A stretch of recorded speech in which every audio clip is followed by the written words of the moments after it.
up, metalheads? Welcome to the Lunatics of Metal. I'm your host, JT. I'm Jim. Abba. Jim. Okay. How you guys doing tonight? Me and Jim have the same shirts on. Hey, look at that. We all got the same shirt on. Damn. I can pull my shirt up and show you my nipple. Maybe I won't do that. Later. Oh, you don't want to get banned off YouTube. Yeah. That would be promiscuous. Promiscuous. Gotta make it family friendly now, Gerald. Yeah.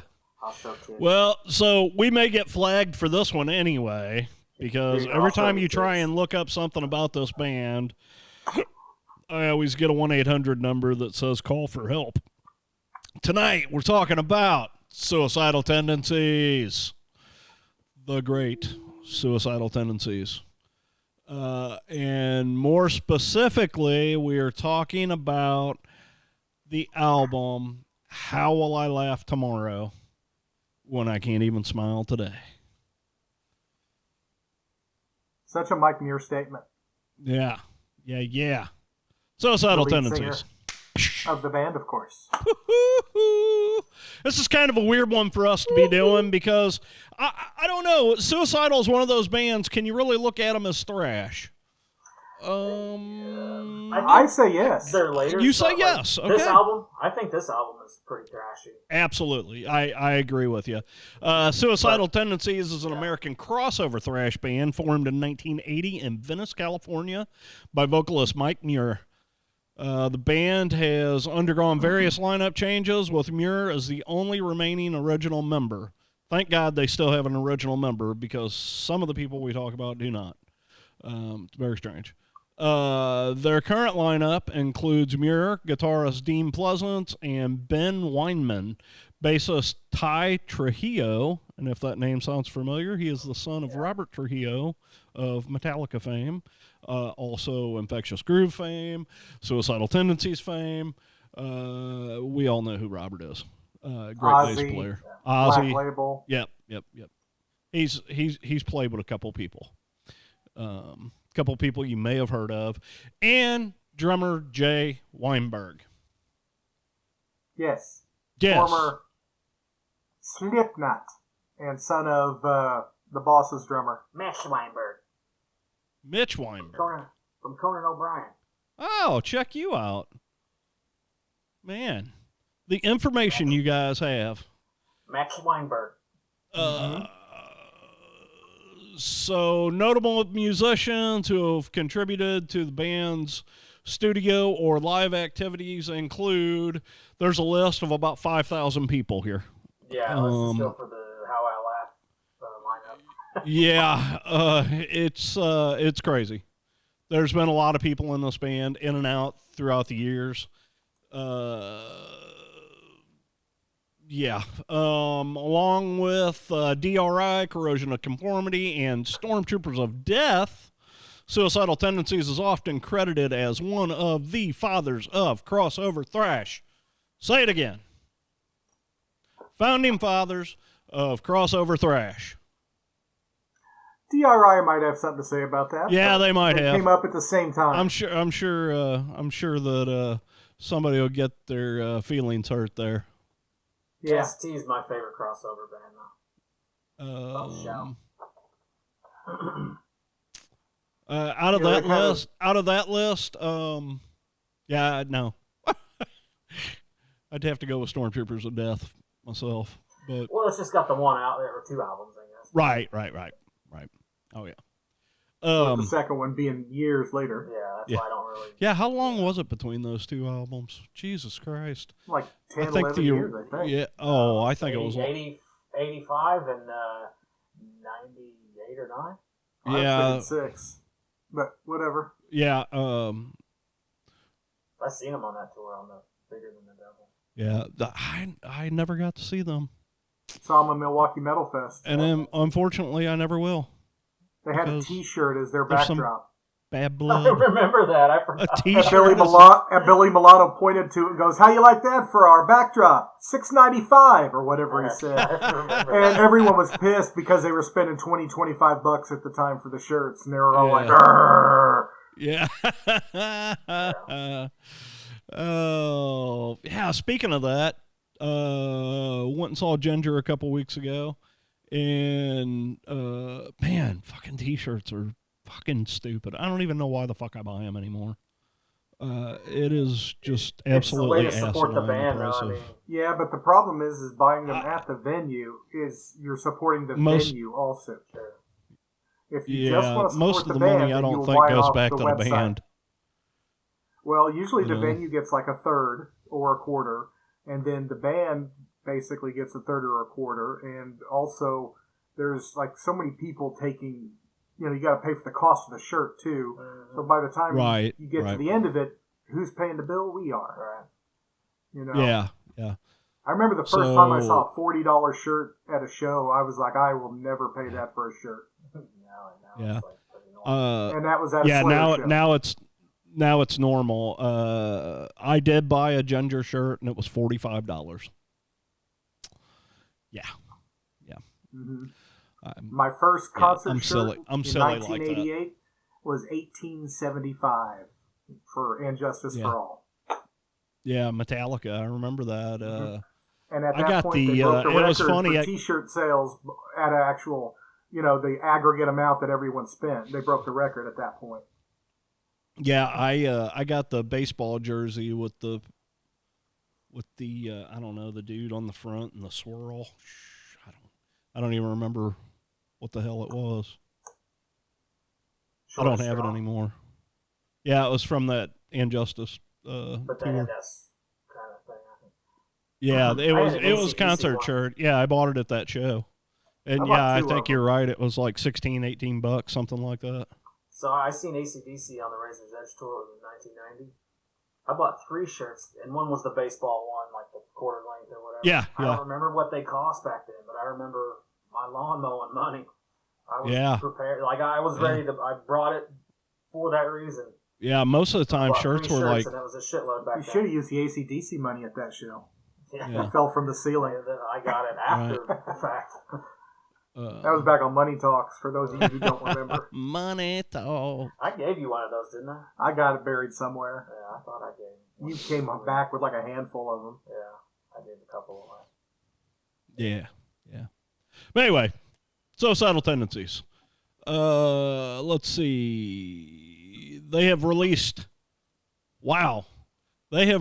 14 studio albums, 4 of which are composed of re-recorded or previously released material, 2 EPs, 4 split albums, 4 compilation albums, and 2 long-form videos. The band that we know of, yeah. There may be some shit on Pornhub with these guys. I don't know. Because I'm pretty sure Mike's still looking for a Pepsi.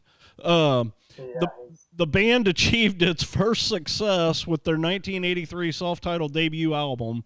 It spawned the single Institutionalized. And we all know that song, which was one of the first hardcore punk videos to receive substantial airplay on MTV. Back when MTV actually showed music. And I could not get MTV back then.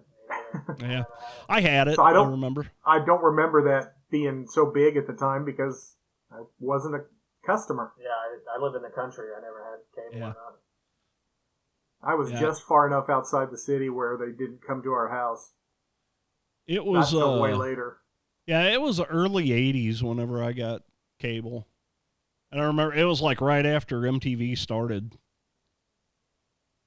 It would have been like 81 or 2. Yeah, well, we moved to Arnold in like 82, and that's when we got cable for the first time. Them shitty folks got cable. Plus, my dad was too cheap to spend the money on it. Well, and it was funny because channels. What more do you need? I moved from the city of, I don't know how many fucking people, 250,000 plus, whatever, to Arnold, Missouri, which had a population of like 12,000. And I thought I was in the fucking boondocks. Well, that's closer to where we're from. Yeah. Population size. Right.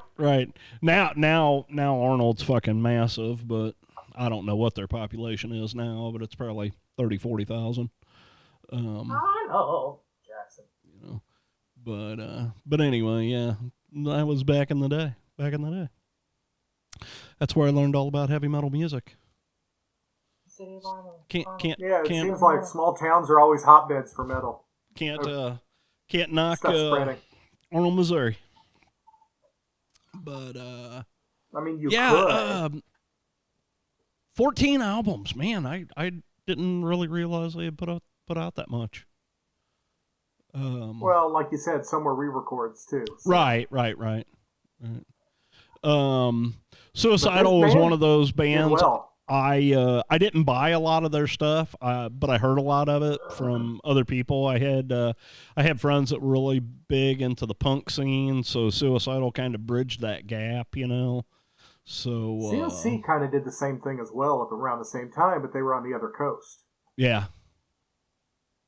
You know, they really didn't completely change over, in my opinion, until Pepper came into that band. Right. Pepper. Oh, Pepper.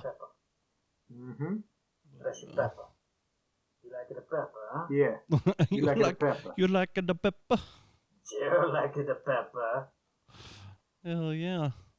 But this was their third release, if memory serves. And I believe it's the one that kind of pretty much galvanized them, because I think it's the first with Rocky and Mike in the band. Rocky might have been there the one before. I can't remember for certain. But I know Mike, I think this is his first one. And Mike was a big songwriter as far as coming up with the rhythms, which Rocky, as we all know, can shred over. He could shred over a presidential speech if he wanted to. You're right about that. And this one, too, is way more metal than the last two. Yeah. You know, they went way more to the metal side, which I prefer. I mean, I love their old stuff too, but I like the metal, the crossover. But and you know, Bob was pretty good on bass on this one too. This is shortly before they got Trujillo in the band, which, I mean, Trujillo is on a whole nother level, but Bob was no slouch. Right. You know. Oh yeah. I'm friends with his son on Facebook. That's kind of random. So am I. Are you? Yeah. Whose son? He's on all. Bob Heathcote. Oh. He's on all like the metal pages and stuff. Oh, that's cool. And I didn't realize that until he posted something that said something about his dad. I'm like, oh wow. Anyway. That's cool. But for years, Rocky has been in Fishbone. Last I knew. Ooh, Fishbone. I haven't looked in a while. I've heard of them guys a little bit. Fishbone longer than Suicidal. Wow. The band's first release with Epic was How Will I Laugh Tomorrow When I Can't Even Smile Today, released in 1988.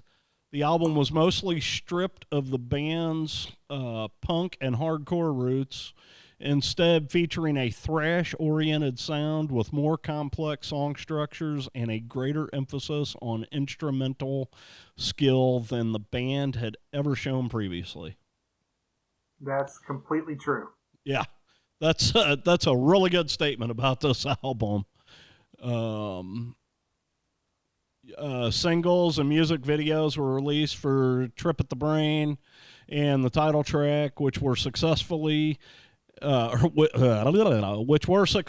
and helped expand the band's audience. That same year, the band was thanked by country musician Hank Williams Jr. at the 1988 Country Music Awards. Williams' son was apparently a fan of Suicidal Tendencies. What the fuck? I remember watching that as it happened. What the fuck? Are you kidding me? Hank the Third, they're talking about, right? Hank Jr. Hank the Third, right? No, but Hank Jr. was the one getting the award. Right, so Hank the Third. Hank the Third was the one that was into I saw Suicidal. That. He goes, my boy wants me to thank, and then he just rattled off the first names. That's crazy. In early 1989, Heathcote, who at the time was the father of one child, left the band to support his family and was replaced by Robert Trujillo, who joined Suicidal Tendencies right before their summer European tour with Anthrax. And then later that he year, wasn't in long. They released their fourth album, which was Controlled by Hatred, Feel Like Shit, Deja Vu. Mm-hmm. That was kind of like two EPs that were smashed together. Yeah, and it was a compilation of two EPs.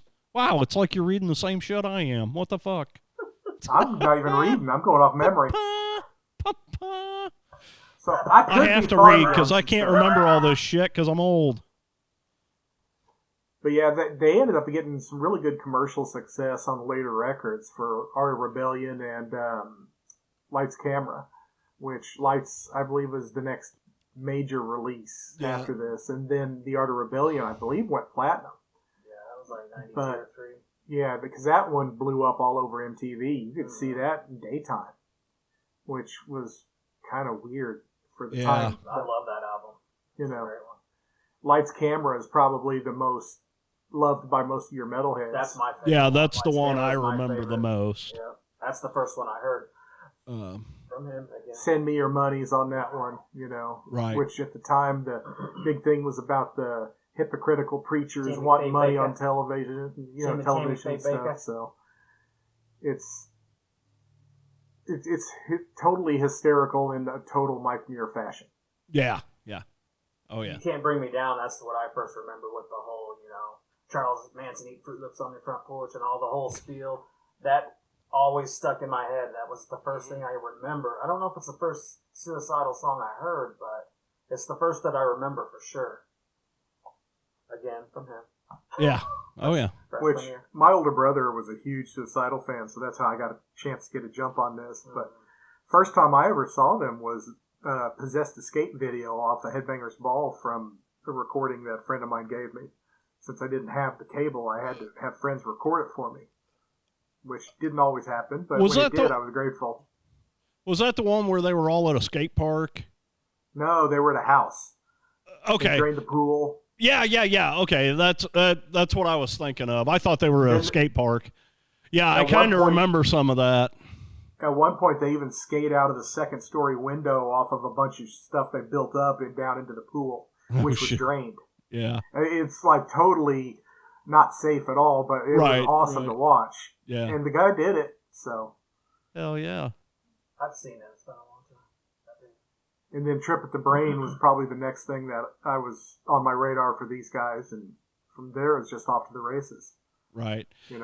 Trip at the Brain, honestly, is probably one of the first songs I remember hearing from them a lot. Just because I remember the video being on MTV, It was. But the first album that I think I ever got into was Lights Camera, That one's got a little bit better production than this one. This one's a step in the right direction. But good production, no, this one is. It's still got a little bit of that, like 80s. Yeah, with the snare and the... Not the snare. I'm just talking about the boominess of it and the muddiness of it. Yeah. It's not as tight as the later records sound. It's not as in your face. No. But, it's still a great record. And it's very listenable. Absolutely. It's a record. This album was released on September 13th of 1988 on Epic Records, and it was the band's first album on that label. So, it was also their first album recorded with guitarist Mike Clark, and their only release with bassist Bob Heathcote. Bob. We'll talk to Bob. How are you, Bob? Yeah, he wasn't really in the band that long, if I remember correctly. Yeah. Probably about a year or two. A couple years. But, Suicidal was touring like crazy. And I remember at one point, they were banned from playing in L.A. for like almost 10 years. Oh, yeah. They draw like 10,000 people. And they had gang affiliation and all that. They did a pop-up show in a grocery store parking lot and did like 10,000 people in minutes, and police were freaking out because, they really didn't have security, and it was just all done guerrilla style. Yeah. They're actually touring with Metallica right now. Mm-hmm. I've been seeing some 72 seasons. Yeah, I've been seeing some posts from Mike Muir on Facebook.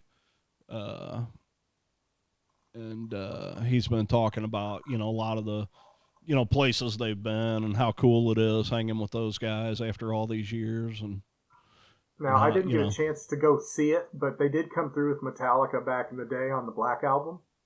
and I was at a new job and couldn't take off because I was in my probationary period at the time. Right. But Mike Muir was sitting on a couch for the entire stage performance I remember that. because he had like blown his knee out or something. Wow. But I think that was on the Art of Rebellion.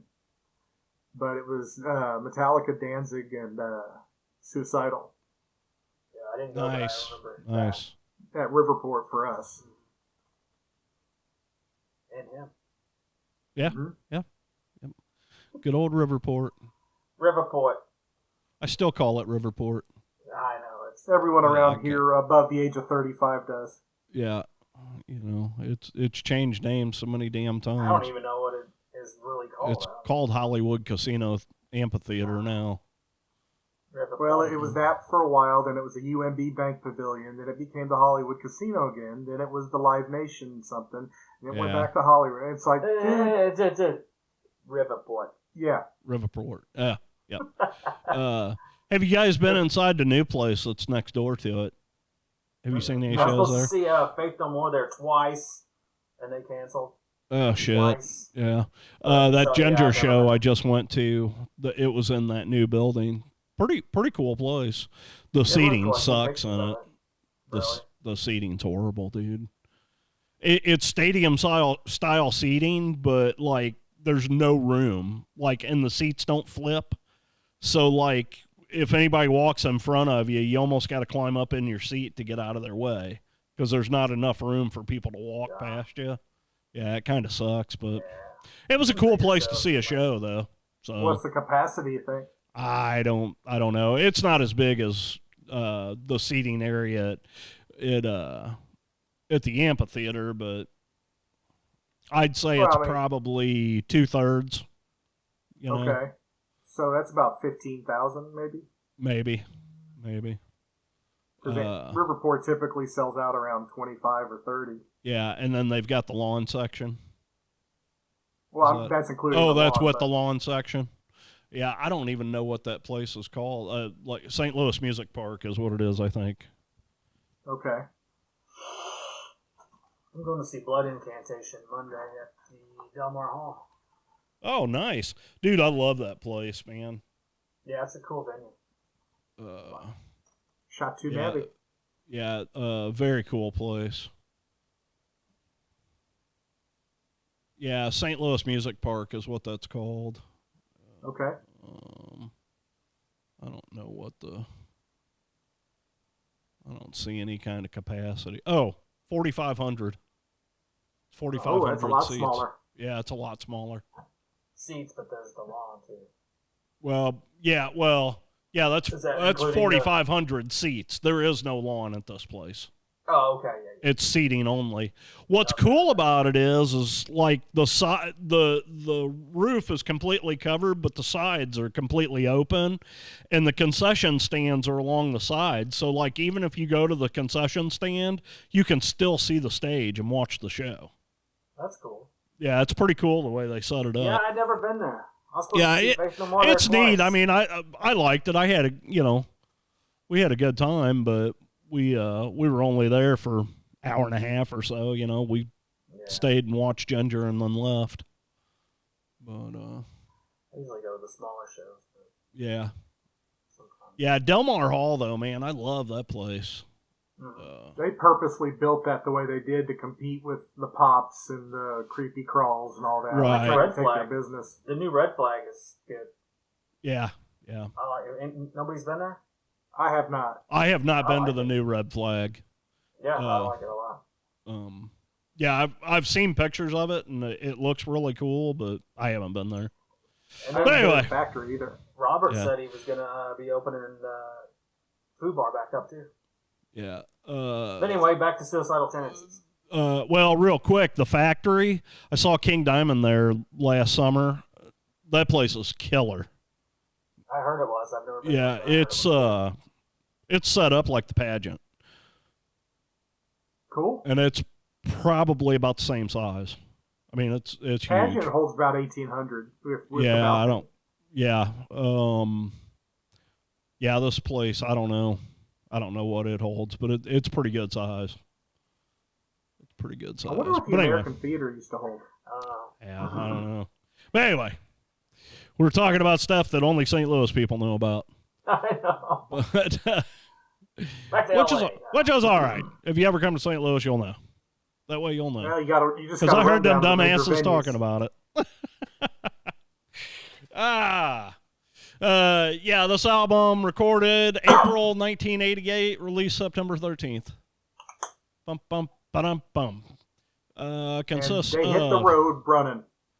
They were out on the road constantly. The cassette's got 10 songs. The CD has 11. Because back in those days, to try to push the CD sales, because they were more expensive, a lot of times would put a bonus track on.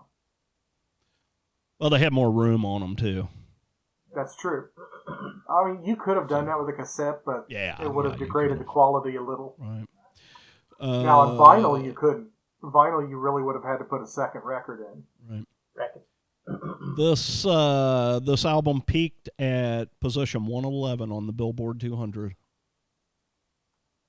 And for these guys, not bad. Not bad. Fun album to listen to.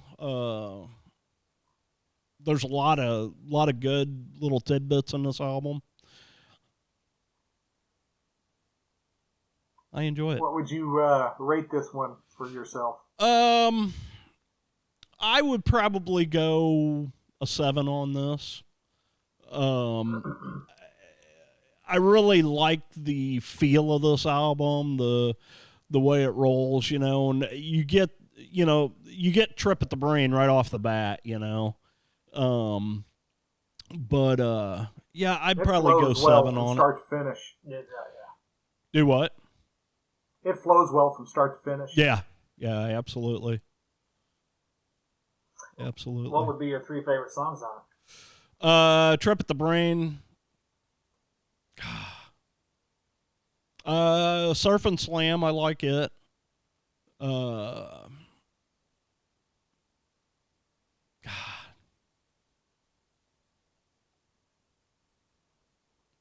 I don't know. That's hard, dude. Because everything's so good. I guess I'll go with How Will I Laugh Tomorrow. They're all pretty solid. There's not. Yeah, I mean they're. It depends on what mood you're in, on what your favorites would be on it. Trip at the Brain will always be one of my favorites on this. I think that's my favorite too. I just heard it so much growing up, And I like the way it drives, Right. Trip the Brain, Hearing Voices, and How I Laugh. Yeah. And I'll give it a 7.5. Ooh, we're getting into decimal points now. I've been doing decimal. It's the Dewey Decimal System. I figured you were a fraction guy. Dewey Decimal System. Well, I'm going to give it a 7 and 54/37. No.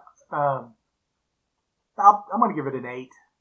8? This is probably my favorite release by these guys overall. And I'm going to go with Pledge Allegiance, How Will I Laugh, and probably Trip. Yeah. Trip's one of those songs that, like, everybody has to like that song, I don't know. Favorite release from them? Maybe. I don't know. I really like Lights. I mean, me too. That's my favorite. Hands down, that's my favorite. You could really see this is the one that cemented them to be where they were going to be a career band. Before this, they could have fizzled out very easily. Oh yeah. Nobody calls me a fizzle. So that's no one calls me a schwizzle. One of the reasons why I thought this was such a great release by them, because they needed to deliver and they did. Yeah.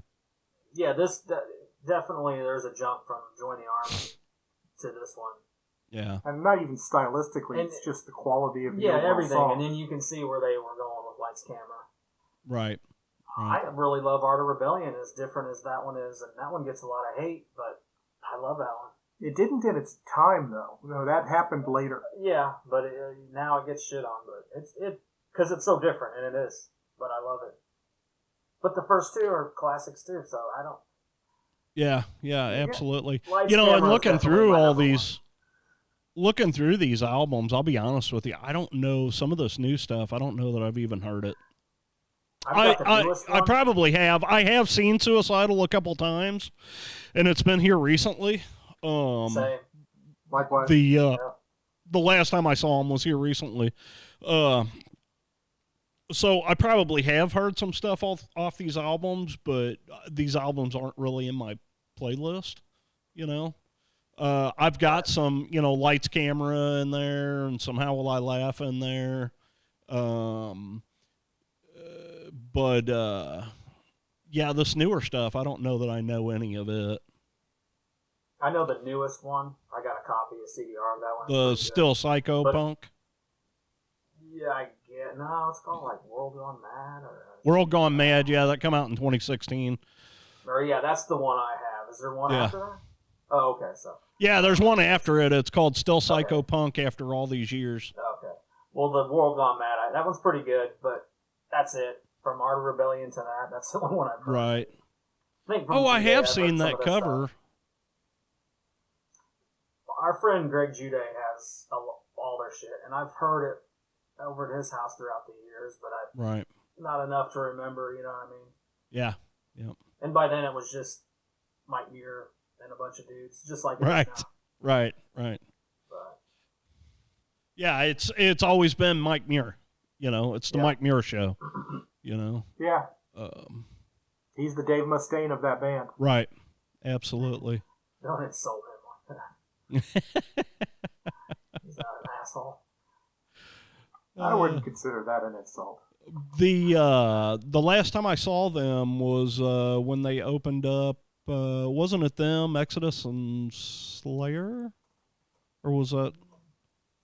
I think you might be right, but I didn't see that one. And they sounded really good live. They put on a good show.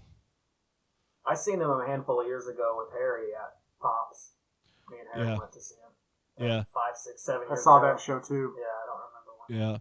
Yeah. The last time I saw them was at the pageant. So, and they put on a really good show. I was surprised with as much shit as Mike Muir's been through that he can still move. Yeah. And he's still that crazy fucking tweaking. I mean, yeah. It's kind of wild. Yeah. Yeah, that's his style. That's well, him. for a lot of years, he's been down there in Australia, so maybe he's doing some weird stuff down there. Who knows? Who knows? Who knows? That's where he's been living? Yeah, he's been living in Australia for probably over a decade last time. Wow. That's cool, man. Hell yeah. But, Lombardo was jamming with him for a lot of years, too. Mm-hmm. They played at Milwaukee Metal Fest in 23. Then he left to go to Testament for a minute. Huh. But at the same time, he was still doing the Misfits with everybody. So, I mean, he was like... That guy gets around. He was overextended, in my opinion, but that's another story. Yeah. Yeah. Right on. Yeah. This one, short and sweet and to the point here. Mm-hmm. I don't have a lot to say about Suicidal Tendencies. They weren't ever one of my favorite bands. I'm not saying that they were bad. They weren't a band that I listened to a lot. They would pop up from time to time, but usually it was because of friends or something. Somebody would be playing it in their car or whatever. And I got into them through Harry and Greg and Scott Jude. Same probably with Hicks, where they listened to them a lot. When we started hanging around Harry a lot, right. And Boone and all them listened. Well, I mean, I was into them before I knew them, but not like they were really into them. Yeah, they were never one of the bands, kind of like you're saying, Gerald. I mean, they were always around and they were always there. Right. They weren't one of the main. They weren't like. Yeah, it's not something that you followed. Exodus and Testament and Creator. Right. They weren't like, I don't know. Yeah. And that's how they always were for me. I always thought they were a good band. They were fun to listen to, but, I always had other things that other bands I was chasing, And by then I was getting real big into death metal. Right. By the early 90s. Yeah, I got really big into death metal like in the mid '90s. You know, well, I mean, I started getting into it, of course, with Death. You know, throughout the late '80s and into the '90s, but then I really got big into death metal. You know, with like Cannibal Corpse when they hit it big, Yeah, and right. Same you know, with, yeah. Deicide and some of those. You know, Same with, yeah, me and Jim, too. and then of course, whenever I started playing it, you know, then it was we were playing with so many different people all the time. It was crazy. It was not too hard to get an opening slot on a death metal gig compared to some of Right. these other thrash bands, though. Yeah. Oh, yeah. You know, if you were a club band like we were, it was a lot easier to talk to the club owner because usually those bands didn't bring anyone with them half the time. Right. Yeah, we played with a lot of death metal bands back in the day. I mean, we had death metal, Yeah, absolutely. influences on our music, but we weren't a death metal band. Right. But we And played that's with a what lot of drew death me to metal you bands. guys. You guys had a lot of groove in your shit, you know? Yeah, there was a time we played with a lot of death metal bands. Yeah. Malevolent, Jungle Rot, Eternal Bleeding, Oppressor. you know, Yeah. all you know, Flesh Grind, go on and on. Yeah, we did some big shows with some bands. That's Chrissy. cool. You know, them all day Slaughterfest. Oh, yeah. Just fucking beat to death at the end of the day. You know? Endurance test Yeah. is what that was. Oh, yeah. Which we were young and it didn't bother me. Yeah, You yeah. know, back then it was no big deal. It was just like, yeah. Now I'm like, sit down, rest my back. Right. mhm. Yeah, Yeah. those all-day festivals, regardless of how brutal it is, just don't look appealing to me as much anymore because Yeah, it's like, I don't want to I don't stand know, there dude. that whole time. I went to FTA last year and I went to the last, not this past one, but the two before Milwaukee Metal Fest. I had the time of my life. Yeah, but it's just so tiring. It is, but Yeah. You know, Jim, I agree with you. I've been that same way for a long time. You know, and I'm older than you guys, but Not you a know, whole lot. I got a buddy of mine that keeps trying to get me to go to like Louder Than Life and all these big festival shows and shit. them And it's big ones like, like that might be a little and different. it's like, the- man, I don't know, Especially dude. the ones where there's 3 and 4 stages and you're basically walking a marathon before the day's over. Yeah, Now, see- well, and they're 3 or 4 days long too. You know, Yeah. and well, see, it's Milwaukee like, Metal Fest is, you know, it's 3 days or whatever, but it's just walking upstairs. There's like, right, you know, you're just walking up and down stairs is the only Right. thing. And then the FTA thing, it's camping. And I right, was camping with a bunch of people, and our camp spot was like right there. You could see the side stage or the yeah, secondary stage. right. So it was like if you wanted to, you could go sit back and sit around, Chill there at your on campsite. chill Yeah. at your camp spot, eat sandwich, Yeah. whatever. It Yeah. wasn't like you're constantly, you know, on your Right. feet. But like some of them bigger fests, I could see where it would be, where I just want to sit down and you couldn't. Right. That might be the terrible, but yeah, the smaller Oh, ones yeah. like I went to were fantastic. Yeah, that's cool. You know, anymore, I don't know that I'm geared for that. I'll be honest with you. There are times that I go to concerts and it's like just a small concert, and I'm like, is this over yet? But That's why I that don't doesn't like happen GA. very often anymore. But, I don't like GA as much as I used to anymore. I'd rather Yeah. almost have seats because that Right. way, if I need to, I can plop my butt down for a song or two and then get back up. yeah. Well, see, for me, you know, I was going to shows with my brother all the time. You know, my brother's like 11 years older than me, or he was 11 years older than me. So he taught me the art of, hey, you know, if we hang in the back, we don't get hurt in the pit, and we can watch the whole show.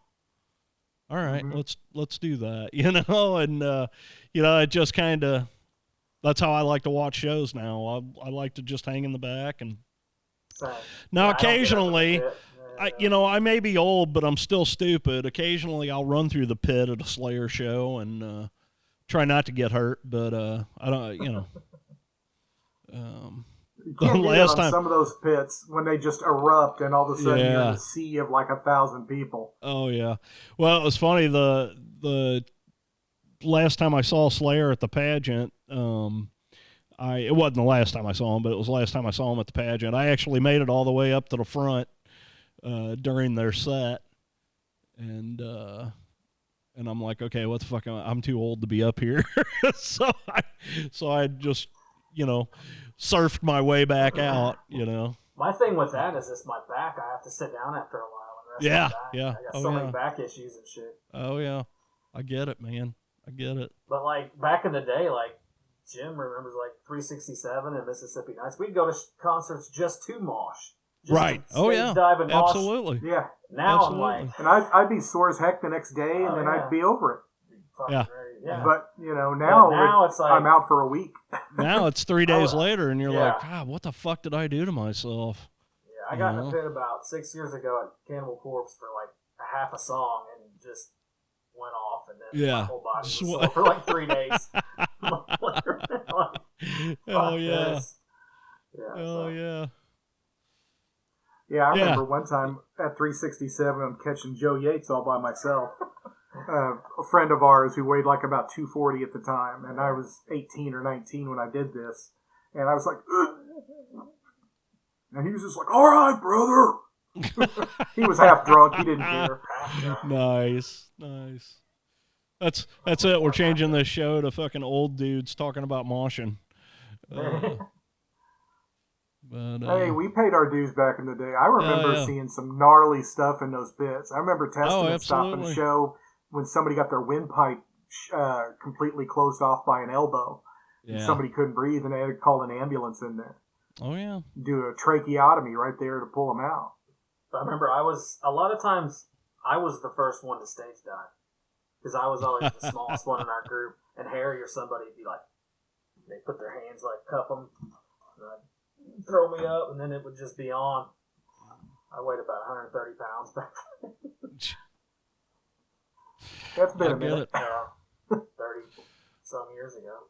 I get it. And there's another time I remember, same Testament show even. This was at 367. Yeah, on the low. I saw the guy's thumb literally go up, and then the bone right below the knuckle was going like horizontal. It was like a right angle.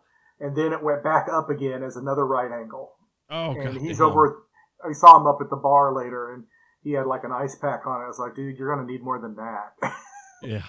He's like, I know, dude. He said he was having a good time, though, and he didn't want to go to the hospital. That happens. Like, that's a metalhead. That happens. Hell yeah. Oh, yeah. Not for me, then thanks. there'd be that one fat dude in the middle who would just stand there like a breakwater, letting everybody go off, bounce off of him. Yeah, and he wouldn't like move. 400 pounds. Just and a circle pit would be going, and he'd just be standing there. Well, I remember seeing Mike Coles and his cousin Tony Lamatia at all them shows. You know how big Tony is. Yeah. You remember Mike and then Tony together. But that's hilarious. Just stand there was like a damn soda machine. Mm-hmm. Pretty much. Did you guys get to watch any of that Black Sabbath show? I watched some stuff on YouTube. I saw the entire Sabbath and Ozzy performance. Did you? And nice. I will say this: when you watch the Sabbath performance, if it's on YouTube, adjust the playback speed and increase it by about 10%, and it will feel normal. It feels normal. There you go. I mean, the guys are in their late 70s. Yeah, give them a break. and all of them have health problems. Yeah. But I watched the Slayer set, and it was pretty cool. They had a camera on them, but then they also had a camera on the crowd, and there was like 6 circle pits going on in that crowd out there for Slayer. It was pretty cool. Now, I saw the Metallica performance, and I actually had to slow theirs down by about 5%. Really? Because Lars just all geeked up and amped up. Yeah, the only thing I saw from them was Master. I saw a little bit of it, and I know they did Creeping. I'm trying to remember what else. Yeah, they did a really deep track by Sabbath, and I can't even remember what it was, but it was something off of one of their later records. It wasn't even a hit. Wow. GNR did the same approach. But, see, they did... they did Master of Puppets. And,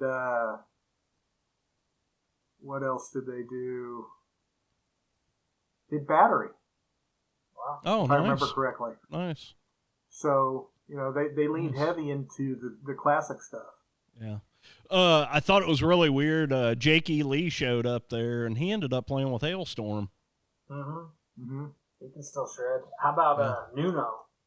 Nuno was still on the show, I thought. He was the unsung hero of that show because he could still play all those solos note for note like they were supposed to be playing. Right.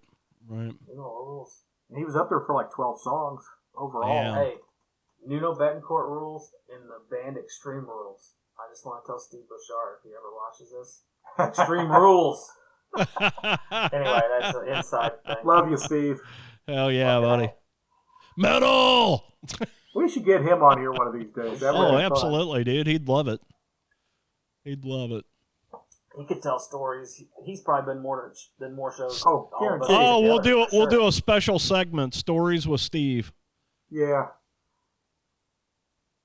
Fuck yeah, he'd probably love it, dude.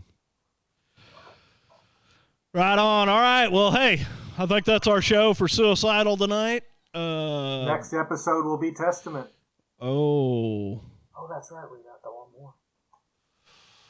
What are we doing this was going to be the last one, but what are we doing from Testament? How low can you go? Low. Oh, low. Hell yeah. Right on. Well, guys, like we always say, man, keep it metal. Go out, listen to some Suicidal. Grab this album, grab another album. Listen to all the metal. Watch these two make out. Wow. For those of you who are just listening, try filming me. For myself and Andy and Jim, thanks for listening. Stay metal. Peace. Out.